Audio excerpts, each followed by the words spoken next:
In between working on other projects, I decided to revisit cold casting brass powder.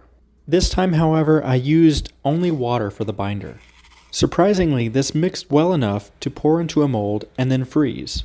As usual, I supported with ballast. This time though, I'm trying microwave sintering. I also layered a small amount of carbon on top. Initial readings are low though, so I'm not quite sure this worked. While excavating, I've noticed that there is a bit of crumbliness to the metal. The part was a failure, but the shape was retained, so there's still progress here.